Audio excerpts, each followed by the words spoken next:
மீண்டும் உங்களை நாம் சந்திப்பதிலே மிக்க மகிழ்ச்சி அடைகின்றோம். நான் இலங்கையிலே இருந்து பதுளை போதனா வைத்தியசாலையிலே இருந்து வைத்தியர் கிருஷான் வேதநாயகம். நாங்கள் இன்று பார்த்து கொண்டிருக்கின்ற விடயம் ஃபீமேல் செக்ஷுவல் டிஸ்ஃபங்க்ஷன் என்று சொல்லப்படுகின்ற ஒரு பெண் உடல் உறவு முடிந்த பிற்பாடு அந்த உடலுறவின் மூலமாக முழு திருப்தியோ முழு உச்சக்கட்டமோ அடையாமல் இருப்பதற்குரிய காரணங்களை பற்றி பார்த்து கொண்டிருக்கின்றோம். இன்றைக்கு இந்த உடல் உறவு முடிந்த பிற்பாடு இந்த ஆண்கள் செய்கின்ற பிழைகளை பற்றி நாங்கள் பார்க்க இருக்கின்றோம். இந்த ஆண்கள் செய்கின்ற இந்த பிழைகள் காரணமாகத்தான் இந்த பெண்களுக்கு அந்த பாலியல் உறவிலே முழு திருப்தியின்மை, அதாவது முழு திருப்தி ஏற்படாமல் இருக்கிறது. எனவே ஆண்கள் செய்கின்ற பிழைகளை பற்றி இந்த நிகழ்ச்சியிலே நாங்கள் பார்க்க இருக்கின்றோம். எனவே இந்த நிகழ்ச்சி பிடித்திருந்தால் யூடியூப்பிலே பார்ப்பவர்கள் மறக்காமல் லைக் பண்ணுங்கள், ஷேர் பண்ணுங்கள். அதே நேரத்திலே இந்த மணி சின்னத்தை அல்லது பெல் சைனை அமுழ்த்தி சப்ஸ்கிரைப் பண்ணுங்கள்.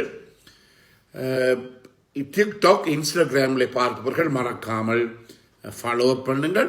உங்களுடைய நண்பர்கள், உறவினர்களுக்கு இந்த நிகழ்ச்சியை நீங்கள் அறிமுகப்படுத்துங்கள்.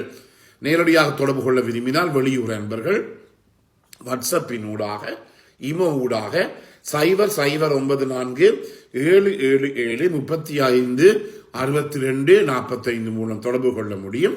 உள்ளூர் நண்பர்கள் 0777356245 மூலம் தொடர்பினை மேற்கொள்ள முடியும்.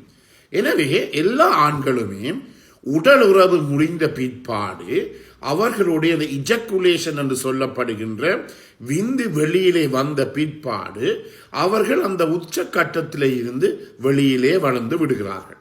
இது மிகவும் ஒரு பிழையான ஒரு நடவடிக்கை, மிக மிக பெரிய தவறு. ஒவ்வொரு நாளும் என்னை வந்து சந்திப்பவர்களை நான் பார்க்கின்ற போது இன்னும் அவர்கள் அந்த பழைய நிலையிலே இருந்து ஒரு பெண்ணுக்கு தாங்கள் முழு இன்பத்தை அளிக்க வேண்டும் என்ற நிலையிலே இருந்து அவர்கள் தவறி போவதை எனக்கு ஒவ்வொரு நாளும் என்னாலே காணக்கூடியதாக இருக்கிறது. எனவே என்ன நடந்து விடுகிறது என்றால், பல ஆண்கள், அதாவது ஒரு பெண்ணிடனோ மனைவியோடு இருந்த பிற்பாடு இந்த அவர்களுக்கு, உங்களுக்கு தெரியும், ஆண்களுக்கு உச்சக்கட்டம் என்று சொல்லுகின்ற போது இந்த விந்து வெளியேறுகிற நிலைமை இஜக்குலேஷன் என்று சொல்லுவோம். இந்த விந்து வெளியே வந்தவுடன், உடல் முடிந்தவுடன் என்ன செய்து விடுவார்கள்? ஒன்று, மொபைலை பார்க்க ஆரம்பித்து விடுவார்கள். நான் ஒவ்வொரு முறையும்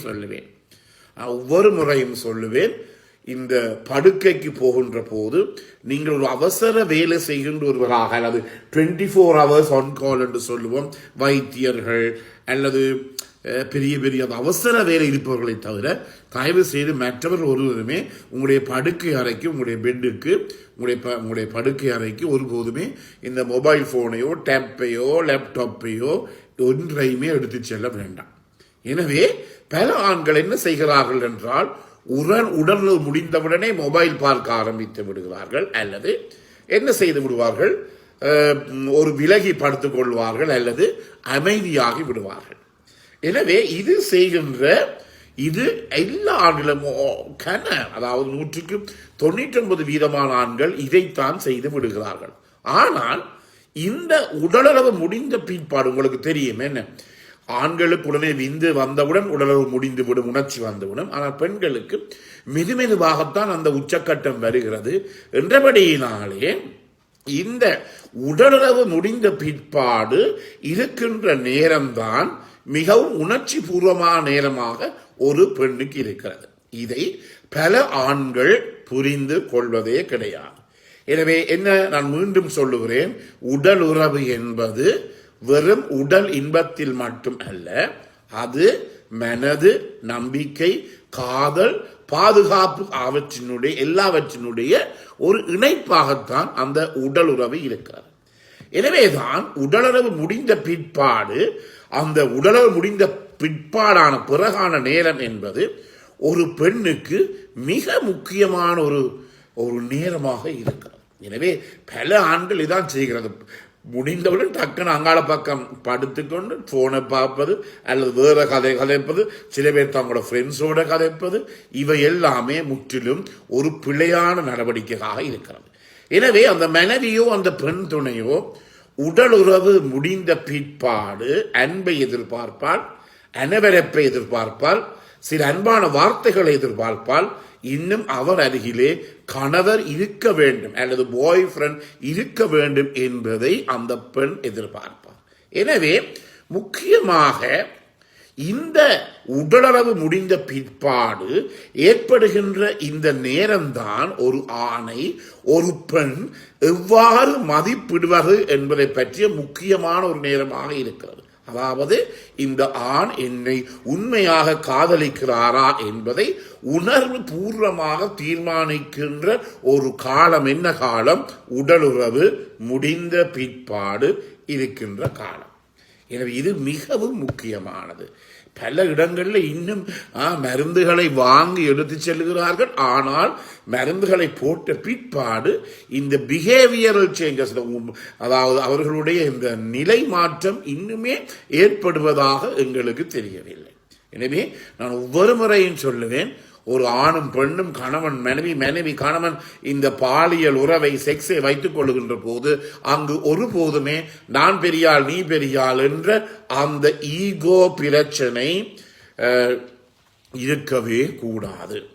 எனவே முக்கியமாக என்ன நடைபெற வேண்டும் என்றால், பல ஆண்கள் செய்கின்ற பிழை என்னென்றால், நான் முதலிலே சொன்னது போல உடனடியாக இந்த பாலியல் உறவு முடிந்தவுடன் ஒரு பக்கம் திருப்பி பார்த்துக்கொள்வது. இது பல பெண்களுக்கு என்ன உணர்வை ஏற்படுத்தும் என்றால், அதாவது இந்த இடத்திலே ஒரு பிரச்சனை இருக்கிறது. நான் என்னுடைய மனைவியுடன் தொடர்பினை வைத்துக் கொள்ளுகிறேனா அல்லது ஒரு பாலியல் தொழிலாளி செக்ஷுவல் ஒர்க்கருடன் உடலை வைத்துக் கொள்வேனா? இது ஒரு தொழிலாக போய்விடும், ஒரு ப்ரொஃபஷனாக போய்விடும். அப்படி அல்ல.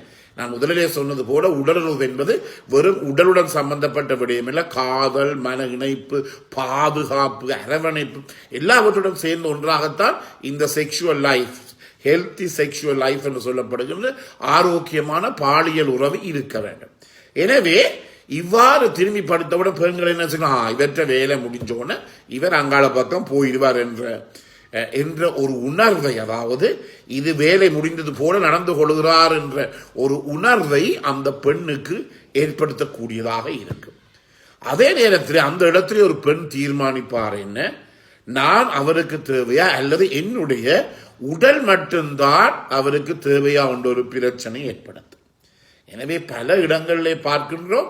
நான் ஒவ்வொரு நாள் நேற்று கூட பார்த்த விடயம், பல பேர் உடல் அளவில் மட்டும்தான் தொடர்பு கொள்ளுகிறார்களே தவிர அந்த இடத்திலே மனது இணைவது மிக மிக குறைவாக இருக்கிறது. இந்த ஃபாஸ்ட் வேர்ல்டிலே, விரைவு உலகத்திலே எல்லாம் ஃபாஸ்ட் ஃபுட், ஃபாஸ்ட் செக்ஸ் எல்லாம் அப்படியாத்தான் போய்விடுகிறது. ஃபாஸ்ட் டாக்ஸி எல்லாமே ஃபாஸ்டாக போய் கடைசியிலே ஃபாஸ்ட் செக்ஸுக்கு போய்விடுகிறது. எனவே தயவு செய்து உங்களுடைய பெண் துணையோ உங்களுடைய மனைவியோ என் உடல் மட்டும்தான் அவருக்கு தேவை, என் உள்ளம் தேவையில்லை என்ற ஒரு நிலைமையை நீங்கள் ஏற்படுத்த வேண்டாம். அதே நேரத்தில் என்ன நடக்கிறது, உடலை முடிந்த பிற்பாடு என்ன செய்து விடுவார்கள், உடனடியாக போனை எடுத்து விடுவான். முதல்ல சொன்னதுவா வாட்ஸ்அப்ல அதை பாருங்க, இன்ஸ்டாகிராம், யூடியூப், டிக்டாக். அதான் நான் சொன்னேன், ஒருபோதுமே உங்களுடைய படுக்கை அறைக்கு இன்றையில இருந்து நீங்கள் அவசர வேலை அல்லது ஒரு எமர்ஜென்சி வேலை செய்யாத ஒருவராக இருந்தால் போனை எடுத்துக்கொண்டு செல்லாதீர்கள். அது பெரிய ஒரு பாரதூரமான விளைவை ஏற்படுத்துகிறது. எனவே இந்த நேரத்திலே அந்த ஒரு ஆண் அந்த போனை எடுத்து பேர்த்தால், நான் அவருக்கு முக்கியம் இல்லை, அவருக்கு முக்கியம் என்ன, அவருக்கு முக்கியமில்லை, அந்த போன் தான் அவருக்கு முக்கியம் என்பதை, அந்த உணர்வை இந்த பெண்ணுக்கு ஏற்படுத்துகிறது. அதே நேரத்திலே நான் சொல்லுவேன், ஒவ்வொரு முறையும் சொல்லுவேன், இந்த பாலியல் உறவை வைத்துக் கொள்ளுகிற போது பேசுங்கள், கதையுங்கள். கதைக்க முடியாதவர்களாக ஊமைகளாக இருக்க வேண்டாம். மிகவும் முக்கியமான, உங்களுக்கு தெரியும் என்ன, ஒரு பாலியல் தொழிலாளியுடன் நீங்கள் பாலியல் உறவு வைத்துக் கொள்ளுகின்ற போது அவர்கள் எவ்வளவுக்கு எவ்வளவு பேசி அந்த ஆணை தூண்டுவதை எங்களாலே காணக்கூடியதாக இருக்கிறது. எனவே பாலியல் உறவு என்பது அமைதியாக பேசாமல் இருப்பது அல்ல. அதில் இந்த நேரத்தில் என்ன சொல்லலாம், அந்த பெண்ணுக்கு உனக்கு பிடித்திருக்கிறதா, உனக்கு சந்தோஷமா இருக்கிறதா, ஐ லவ் யூ போன்ற வார்த்தைகள் எல்லாம் மிகுந்த ஒரு உணர்ச்சிகரமான ஒரு இணைப்பை அந்த இடத்திலே ஆணுக்கும் பெண்ணுக்கும் இடையிலே ஏற்படுத்தும். எனவே இவ்வளவு காலம் நீங்கள் தருகின்ற அனைத்து ஆதரவுக்கும் எமது மனமார்ந்த நன்றியை தெரிவித்து விடைபெறுகிறேன். நன்றி, வணக்கம்.